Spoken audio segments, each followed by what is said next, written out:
Good afternoon, Monadnock region, and welcome to another special bonus episode of Go Mo Tonight. We are here to talk about budget season. I'm your host, Christy Loretto. I'm here with my co-host, Zoe Roten-Heinsman. And our special guest today is a member of both the Recreation Committee and, most relevantly, the Budget Committee, Andrew Osterman. Welcome, Andrew. Hi, thanks for having me. You're very welcome. So Andrew is, really kind of taking a unique approach to, how we as a town, how we as citizens look at the budget, how we understand it, and thus, hopefully, I think how we're able to kind of make assessments and really determine with, some degree of confidence how we feel about things and how, if there's anything to be adjusted or, savings to be had, where we might find those things. So Andrew, if you could just tell us a little bit about where we're at in this process, and then we can go right into your presentation. Sure.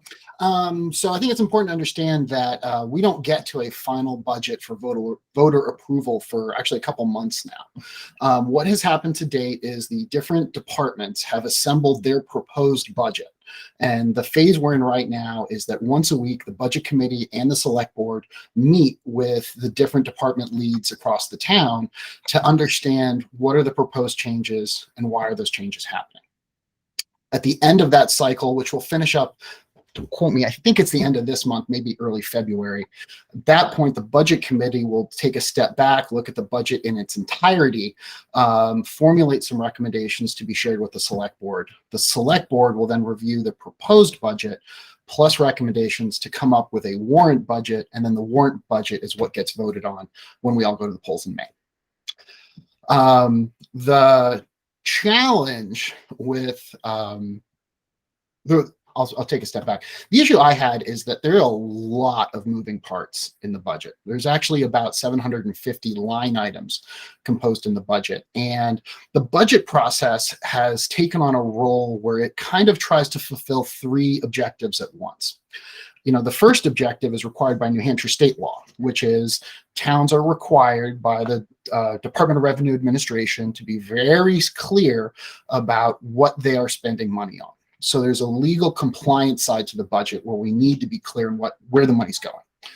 The second piece is that this sort of serves as almost like an annual status report / show and tell for the department heads to actually talk through what they did this past year, what they're looking to do next.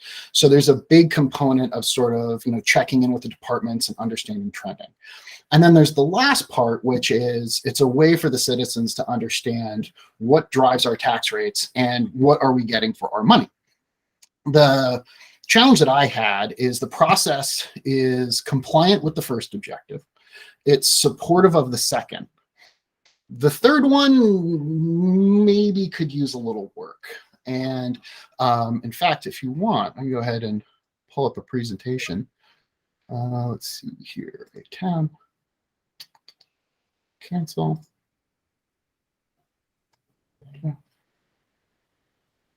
There we go. Can you guys see this? Yes. Awesome. All right. So when you go to the departmental check-ins, you see a lot of slides like this, right? Water administration down 56%, operational salaries down 11%. And then you get these like other weird numbers with wildly high percent changes rates. And literally these presentations are slide after slide after slide of stuff that looks kind of like this. The issue I had is honestly, I couldn't get my head around it. I've done healthcare strategy with hospital systems. I have an MBA. I'm a professor over at Keene State. So the point at which I was kind of trying to wheedle through exactly what these numbers meant from a day-to-day Peterborough citizen perspective, I figured that there was probably a better approach. So what I did was took the entire town budget and moved it into an Excel workbook.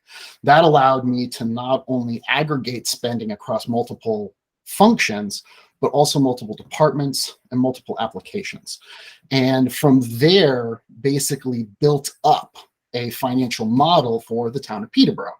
I was excited to kind of join you guys today because in going through this process, this sort of roll up from an average citizen perspective, you can start to tease out what I think are some pretty interesting stories about what's actually going on in our town.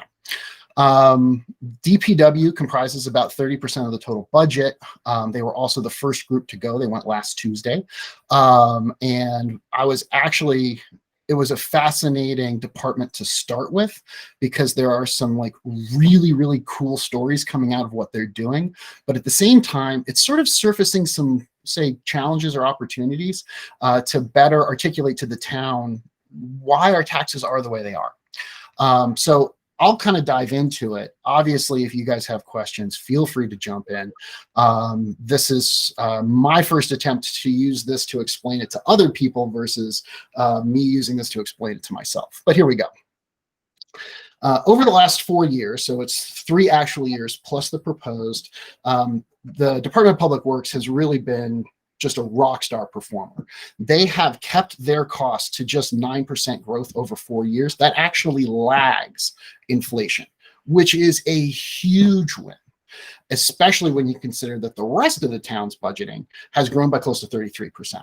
So even though the Department of Public Works is only 33.2% of the money we spend as a town, it's actually driving a very small slice of what the overall budget growth has been for our town over the last few years.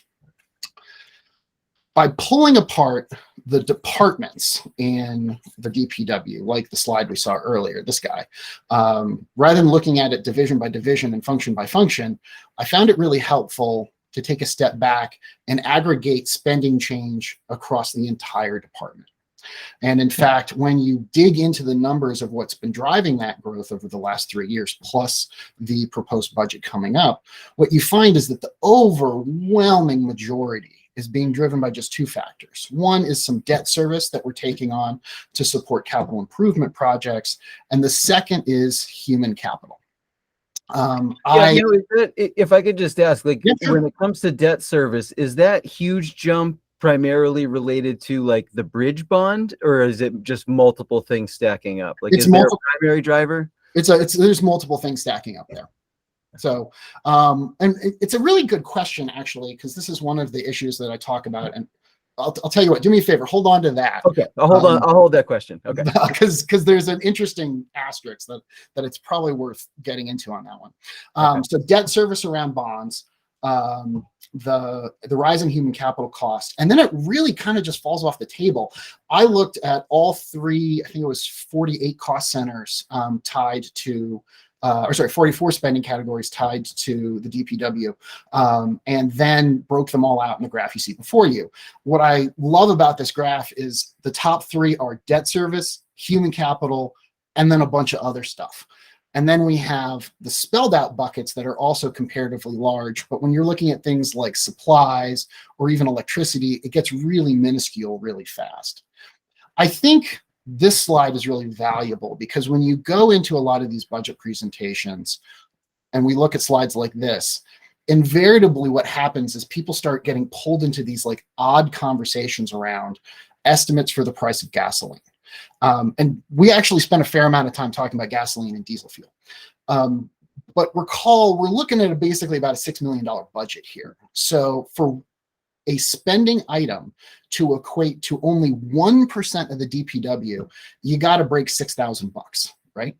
And I mean, it's just the math of the nature. So what's kind of peculiar is that the way we present this information is a really accurate depiction around the organizational challenges confronting the different administrative departments in the town. But it's sort of burying the lead.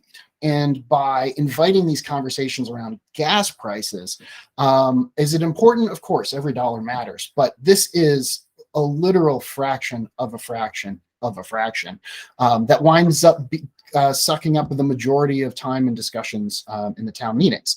So sort of hints at why I thought it was helpful to take more of a roll-up approach to this analysis. Mm-hmm. Now, when I pulled this slide together for myself, it was pretty obvious what I wanted to double click on, right? Debt service, we'll talk about that in a second, but I really wanted to drill into the human capital, which is really cool because there's actually a fascinating story behind this. Before you move from that slide, Andrew, do you mind going back to that one? I just want to clarify, this is the total budget for DPW broken into categories and not the change, not the growth. No. This is the growth over the last 3 years. This is the growth. Okay. Added to the proposed. Okay. Yeah. So debt service has gone up 750. That's not the total, right? It's well, let's hold the debt service for a little bit. Oh, yeah, no, I know. I just was using that as a example. So yes, let's do the human capital because it's a little more straightforward. What we're looking at is an extra $400,000 in human capital. Not that fact that the department spends $400,000, which I think is the core of the question, right? Yeah, that's the question. Thank you. No problem. So really cool story behind what's going on with the salaries here. What you're seeing is the yellow line is the actual spending, and the orange is inflation, what the inflation adjusted spending for that time would be, assuming the start point of the 2021 budget. So put another way, the yellow is what we actually spent plus what's proposed at the very end. The orange is what we spent in 2021 and what we would be spending at this time if that exact 2021 expenditure was mapped to inflation. I'll pause. So in other words, there's a real increase beyond an inflation increase. Exactly. And the flip side story is told out below, which is our actual spending on services is actually trending below inflation.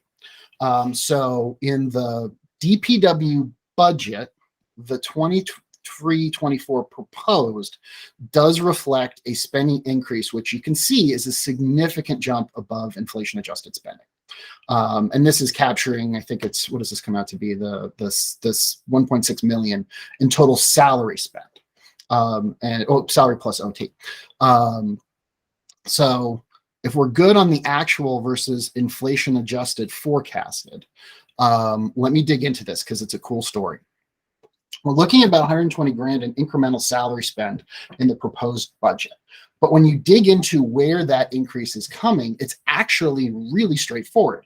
The first is the town has, I'll say, rather interesting policy around how we account for a cost of living adjustment for town employees who are salaried and hourly. So a little bit of that bump is that we do keep up with inflation, which is why it's hard to see the salary and OT line ever go down. We also made the structural decision to relocate the code enforcement officer, Tim, from the planning department into the DPW. And there's a couple operational reasons for that. But one of the things that's quirky is that means that Tim's salary and Tim's overtime moves from one department to this department. So again, the first cause for this lift is just general inflation.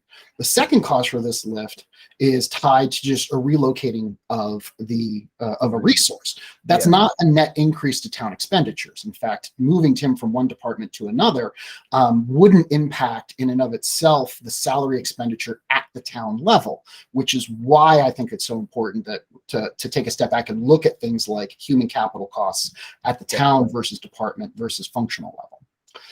The last piece is tied to what I'll call turnip dollars.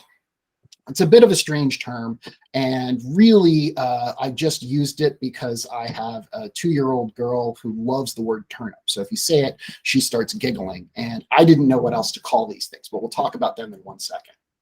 The important takeaway is that if you talk to Seth MacLean, who runs the DPW, he's very candid that he's been on a bit of a jihad to pull in functions that could be done by Peterborough full-time employees versus contracting them out.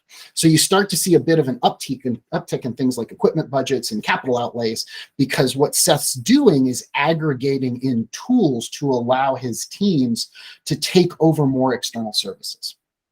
That is a big win from a DPW perspective because so much of his work is seasonal, right? You either have enough employees to drive all the snowplow trucks that we need driven in the winter, or you shrink your department to be smaller than what you need to drive the trucks, but then contract out for more plowing services. Seth's vision is that by pulling things in-house, we actually get to protect the town from those seasonal spikes in expenditures tied to the seasonal work that has to happen in a very narrow bit of time. But it results in having staff that's kind of like sort of sitting around without much to do. So what Seth's been doing is finding ways to make investments in his department so that in those lull times, his staff, which is higher than it might otherwise be, would actually be able to take over some of this externally contracted work. What I loved about this analysis, I just want to make a comment on that, which is to say that I think that that type of a move is especially visionary in the context of, I think the conventional wisdom, at least for the last 20 years, has been that, you know, whether it's local, state, even federal, you can save money through contracting. You know, let the pros handle that. We'll contract it out. But, you know, you can, even just from what you were describing just now, you can see that gain in control of resources having an advantage. Counterintuitive, but well, I take your point. I think it's important to be very specific about that, though, because I mean, you know, spoiler alert, all contracting is bad or anything like that, you know. Right. I was going to say, like, what's interesting is that Seth's approach to contracting is very unique. And what's really cool about it is he is very forward thinking. And in fact, there's an actual ROI tied to this, which I think was so cool to actually see. You cannot see that $104,000 number unless you do the budgetary roll up, because it kind of gets hidden in a bunch of ways. It sort of, it blends in. But by doing this summary analysis and looking at these departments at the departmental level, stuff like this really pops out. I think this is something like I would shout this from the top of the town hall, because this is exactly the kind of innovative thinking I would like our department leads to be engaging in. And it's driving real tax savings. Like this is $100,000 that we don't need to be spending this year. And it's this level of innovative thinking, which has played a big role in why the DPW growth has been so controlled. That's a big part of what's going on here. And so it was kind of fun to start, you know, and like I'd mentioned early on, this is a months long process that plays out. So it was really cool that the first department out of the gate actually had this really cool narrative behind it. Now, there's a bigger conversation around to insource or outsource. I think what was really neat about Seth's observation was that he understood that the town's resource demands were spiky, right? Like we need a lot of people to drive snowplow trucks in January, well, usually in January and February. You don't need a lot of people driving snowplow trucks in, you know, July. So like, if you want to build up that staff, that's great, but what are they going to do the rest of the time? And the answer is they can start absorbing a lot of that external spend. And here we are with a win. So again, I think this is something that should be celebrated. I think it's something that should be recognized. Candidly, everybody in this town owes Seth a pat on the back. Everyone should know this. Because if it wasn't for Seth's work on this front, we would literally be, but the budget would be $1 million more. Like that's how much this money this guy has saved us by looking at his growth rate versus the rest of the town. So if his department had grown at the same percentage, this would be an enormous hit.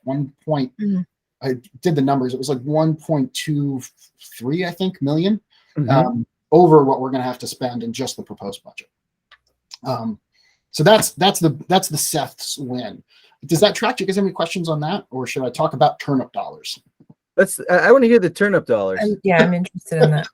Okay, turnip dollars. So I use the term turnip dollars because I literally don't know what else to call it. In an earlier draft, I used the term budget padding.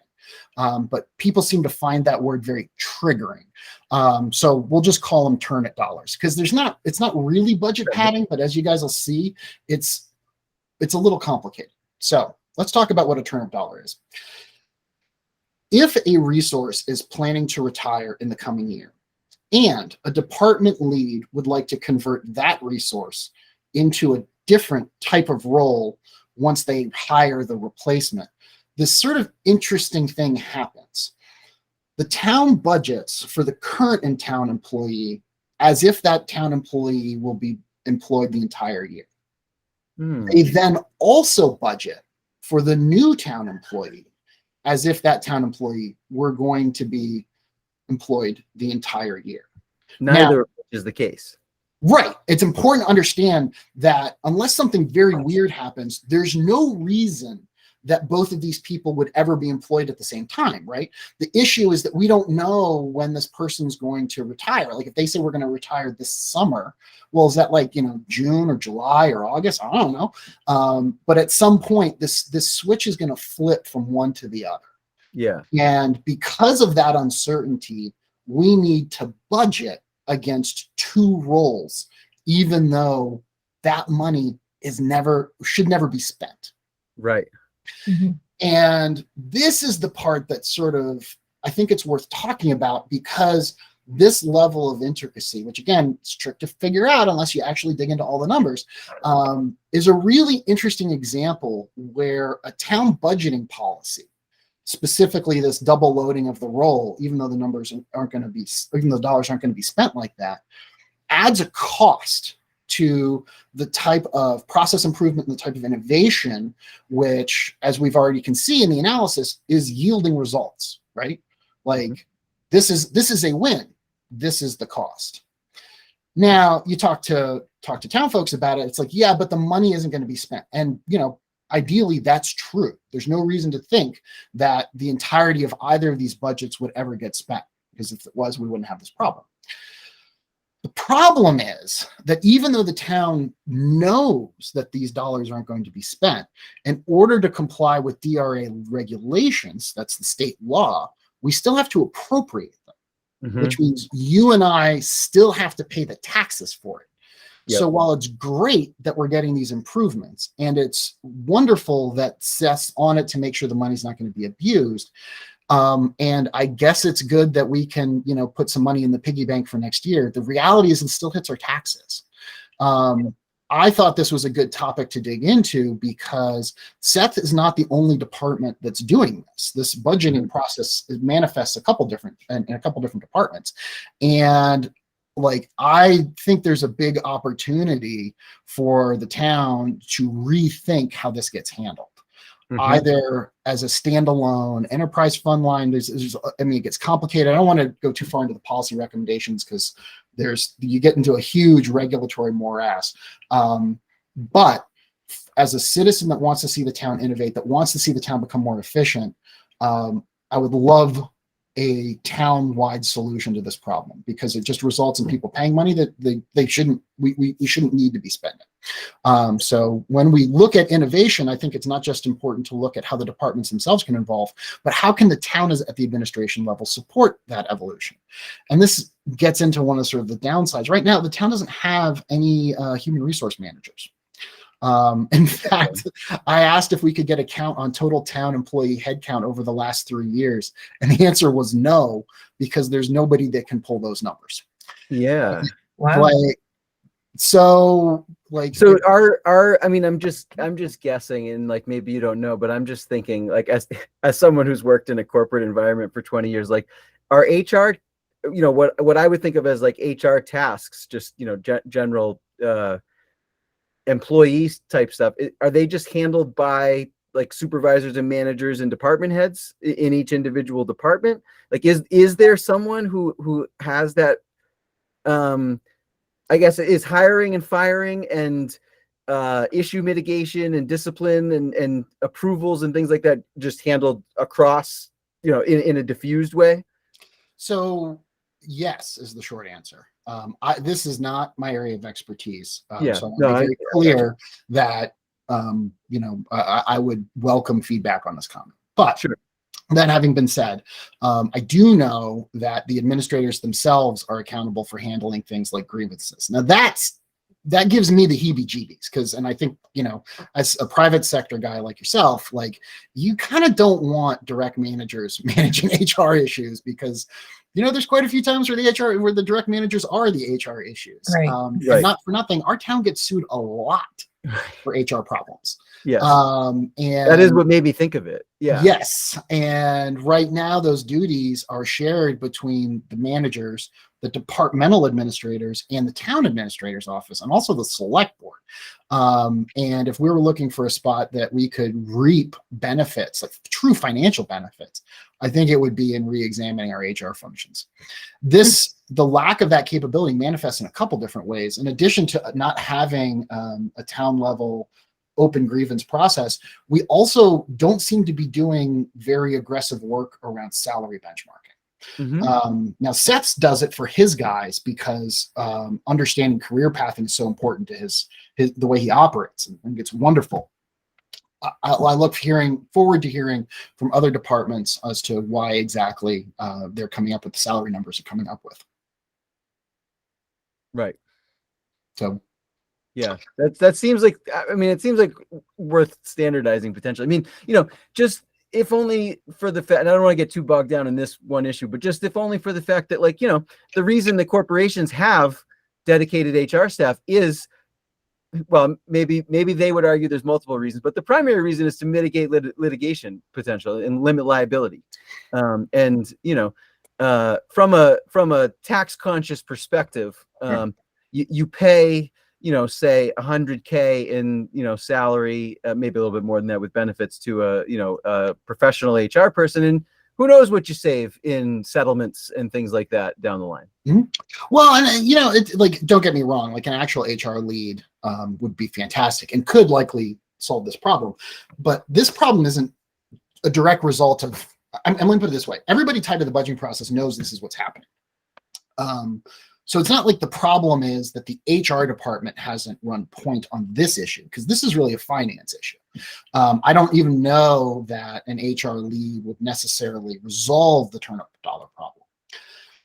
What's important is to understand, and this will become clear as I kind of work through the other departments, is that there is a lot of money that this town is spending that gets, I'm not going to say hidden, because hidden would imply intention, but there's a lot of money this town is spending that until you tear the whole budget down and build it back up, you don't notice is getting spent because it doesn't get called out as a particular line item. So, like, look at the level of analysis required to even find the existence of the turnip dollars, let alone quantify them.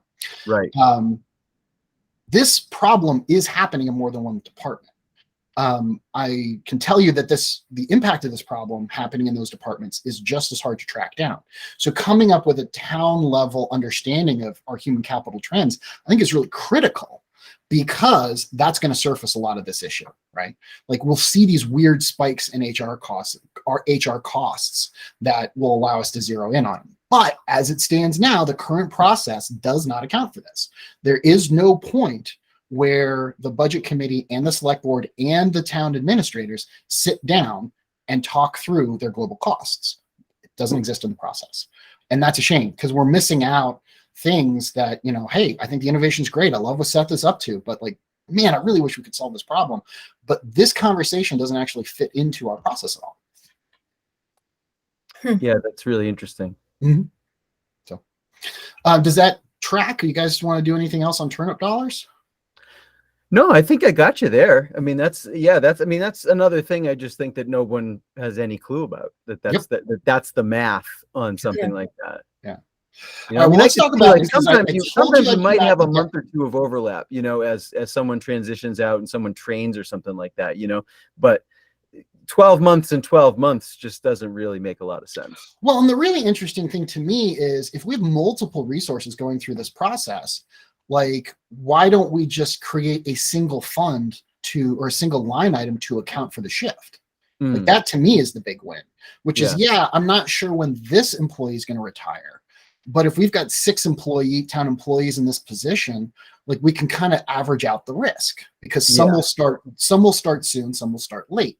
Like, there should be a way where, if you can aggregate this spend across departmental lines, that we can much better manage it. And that's really what's happened in a lot of stuff. And I'd love to come back and talk about a similar analysis in the other departments, but like, from already starting to work on fire and police, which are the next departments coming up, like, you can already see there are very similar things to this, where the problem isn't so apparent because it's pushed so far down the hierarchy. But when you add it up, it's like, holy crap, what are we doing here? So that's really, to me, is the issue, is that the budgeting process is a wonderful approach to meet New Hampshire state law. It's a fine approach for the town administrators to do a great show and tell. But when it comes to actually understanding why being a Peterborough resident is so expensive, it's not actually very well adapted to that. Yeah. Whereas I think a more comprehensive analysis is much more helpful. Yeah, I agree with you.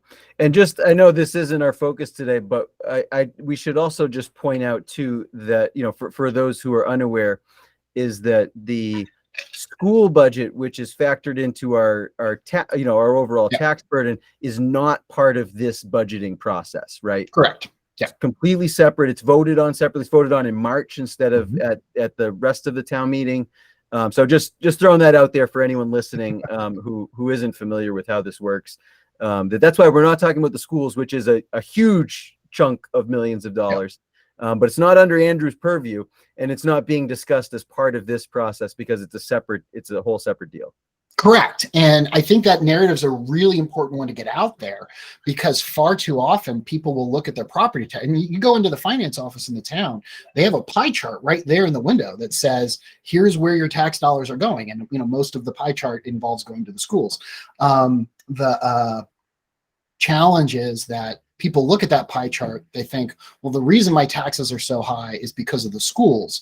And it's like, yes, the schools are driving a large percentage of your property tax bill, but it's not to say that a town with an $18 million budget doesn't have some interesting things going on in it as well.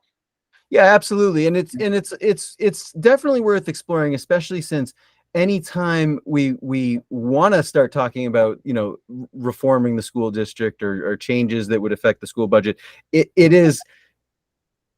seems, I think we'll maybe get to a different place eventually, but it seems like a bigger hurdle to, it's a more difficult process to understand and to get into. And I actually think a lot of the things that you're talking about in terms of line items that really contain other line items is even more compounded at the school district level. Whereas, like I said, I hope to get to a point where we can kind of do the same sort of breakdown that we're doing here with the school, but we're not there yet. But we can do it here with the rest of the town stuff. So yeah, one of the things that's kind of, so I was on the Conval Strategic Planning Committee, and one of the things that's very interesting about looking at the town budget versus the school board or the school budget is that we as a town of Peterborough control this. These are dollars that are appropriated from Peterborough, from Peterboroughians, that are spent in the town of Peterborough. Whereas the school budget comes from all of Conval. Peterborough is a large player in it, but you know, we are but one of many voices, and those dollars are going all over the place. So when I didn't go this far into the budget, but when we were doing the strategic plan, what was really eye-opening for me was that the district serves a lot of masters, and we are a very heterogeneous group of people in the school district. So there's real structural challenges to doing this. One of the reasons I wanted to step back from doing the more school stuff and doing this is that we control all this. All of these numbers are a decision that we as a town make. And it's funny coming up here because we don't have a mayor, we have a select board. I think a lot of folks kind of assume the select board plays the role of a town council. Whereas which is not the case. It is not the case. The select board is an executive function. The town council in the town of Peterborough is all the voters. The town. Yeah, we are all legislators in the House of Peterborough. And that level of engagement is, I think, you know, charming. I think it's wonderful. But it means that all the citizens of Peterborough, like, they need to be informed in the decisions they're being called upon to make, because as it stands now, you know, we're given a budget, we're told to say yes or no. And most people, I don't think, understand where these numbers are even coming from, let alone why they're coming from there. And that's where I think folks like you guys can do a real civic service, so that when people go into that booth to vote, like, they understand what they're voting on. Because I know I voted to approve the town budget last year, but I couldn't tell you why. So and I think that's most people, you know? So, but I told you we would talk about debt service. So I want to come back to that, because this is really an interesting one. And first off, let's talk about, these are the three things that make understanding the budget difficult, or at least these are the three things that I really struggled with as a member of the budget committee. The first one is human capital costs. We have 16 different line item descriptions in the town budget for human capital costs. Now, that's not saying it's like, there's salary in the DPW and there's also a salary line in the library. There's literally 16 different types. They include things like salary, payroll taxes, retirement, workman's comp. The list goes on and on. It goes on so far that we actually are carrying forward 2 empty line items related to a cafeteria plan that the town used to have, which I feel like there's a good story in there somewhere. Right. The reason these human capital costs are important is that you'll often see things in town presentations that look like this. Salaries, are going to move up or down 11%. That's just the salaries. The fully loaded cost of a FTE in the town seems to be between 1.3 and 1.4 times what their baseline salary is. So every time you see a department looking to add $1 worth of salary, there's another 30 to 40 cents of spend that's also going to happen as a direct result from that payment. Understanding the relationship between town lines of effort and the true human capital costs behind them are extremely important. And the way the budget breaks down those spending, again, mandated by DRA regulations, they want to see spelled out the salary versus this versus that. So in meeting the legal compliance side of budgetary reporting, it buries what I think is the more accessible narrative, which is understanding, but like, how is hiring people changing all of this? The human capital cost is also complicated because the health insurance costs are not delineated by department. That struck me as very strange. So everything else is, right? Was that? Everything else is basically, right? Everything else is, yes. Yeah. The only human capital cost that is not, the only direct human capital cost that's not accounted for at the department levels is health insurance. And so I asked about it. And the answer I got was, because the health insurance product selection by employee impacts the town spend, and some of these departments are quite small, you could use the health insurance town spend as a way to understand what an individual person is selecting as their health insurance coverage. And there's privacy issues tied to that. Okay. So like I think Danica's the only person in her department now. Don't quote me on that, but I think she is. Like if I knew what planning was spending on health insurance, I could back into what health insurance product. Yeah. Okay. Yeah. I see. I didn't think about it that way. Yeah. It was interesting because this gets brought up in the meeting, and I was like, oh, okay. And it took me a little bit. Yeah, that is kind of a privacy thing. I guess I can understand that. But then on the way home, something really fascinating occurred to me. Why is that the case? Right? Why doesn't the town just fit a standard per member per month, which is the health insurance term, or per employee, almost allowance to the health plan? And then if the employee wants to buy up from there, they can. Now, I've got 20 years experience in the healthcare industry, but whenever I go into a company, you see that the high deductible health plan or this catastrophic coverage plan is like super, super cheap. And the PPO plan is like super, super expensive.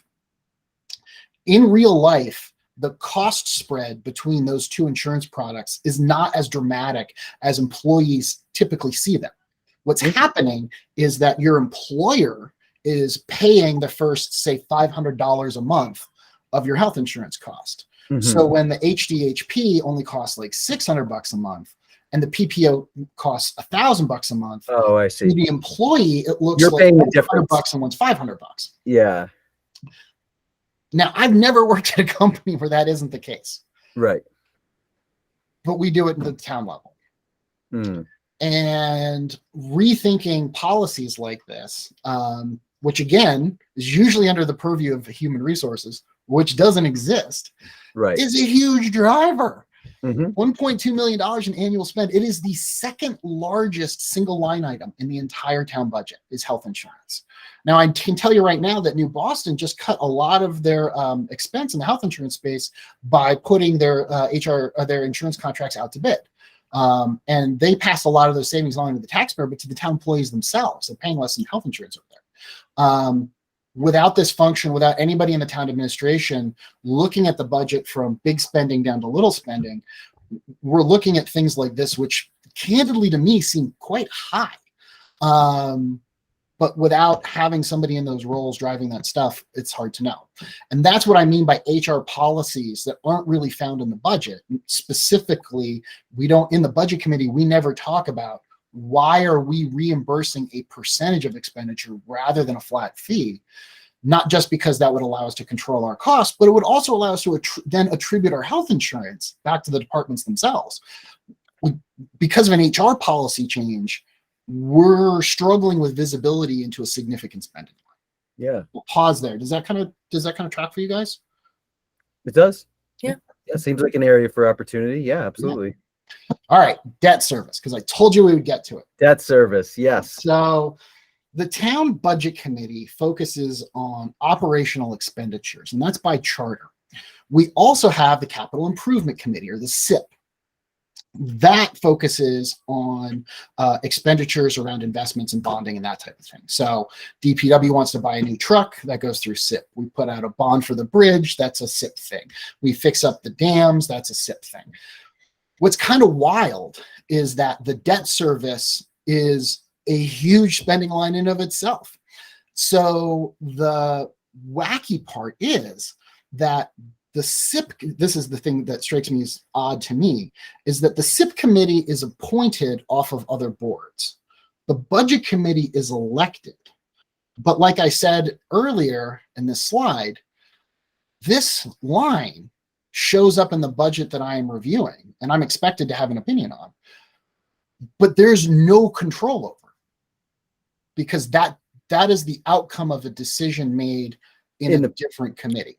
Yeah, right.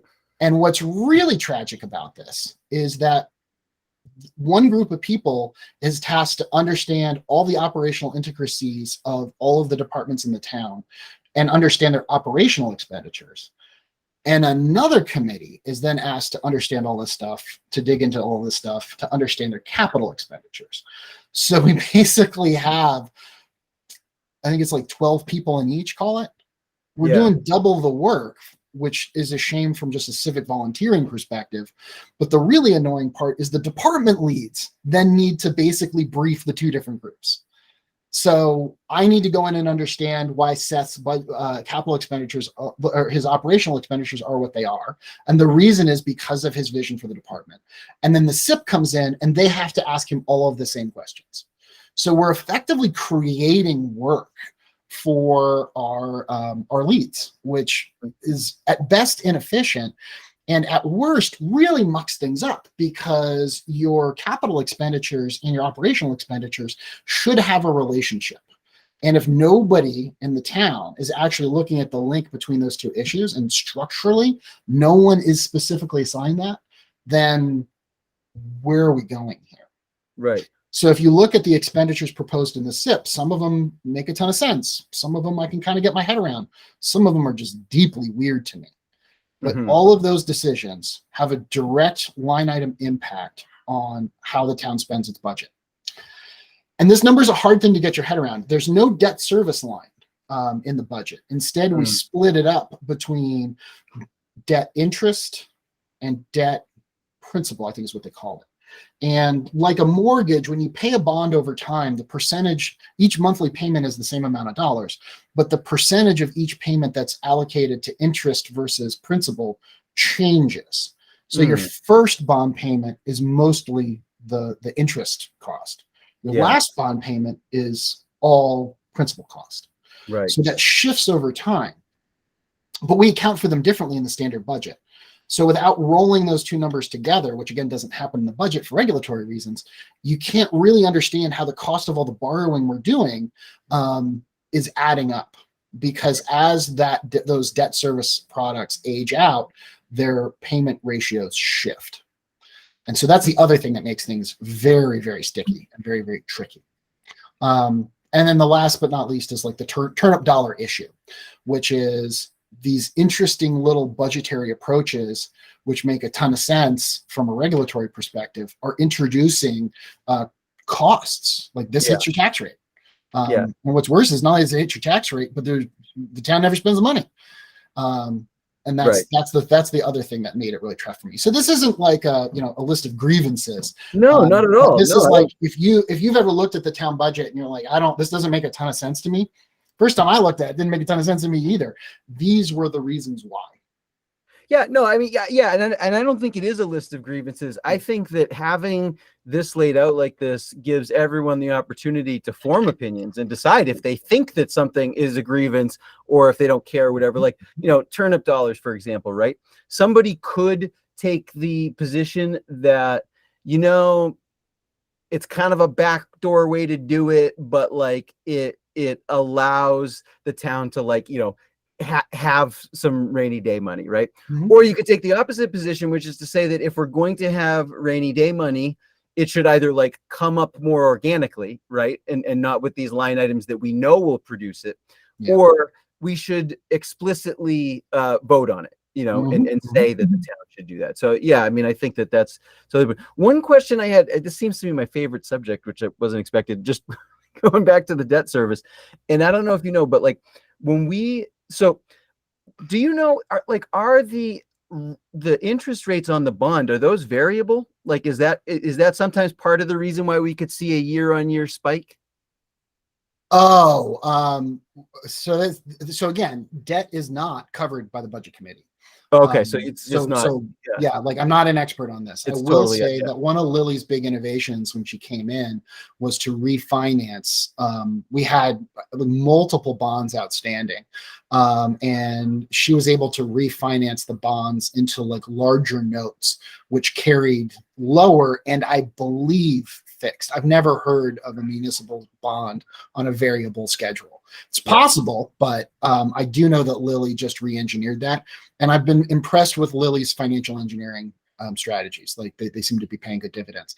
In fact, if you guys remember when we had the bank issue where the treasurer's office was writing checks to Russians as opposed to bridge builders. So the town had to incur, and those are the costs associated to that are line items in the budget, because we get the retrospectives. You can see the costs. Lily's debt refinancing saved the town about $1 million in debt service. We never saw that drop in our taxes because her savings were offset by that money that we had to pay for, frankly, what was just incompetence on the town's part. So yeah, it was sad because I know folks in Peterborough don't like to dwell on the past and everything should be positive, and we're never allowed to ask the hard questions. But the reality is that in not challenging a lot of these numbers, we're missing the real stories, right? You can't. I wouldn't be able to tell you what a great manager Seth was unless I dug into all the numbers. I wouldn't be able to tell you what a great financial engineer Lily is unless I dug into all the numbers.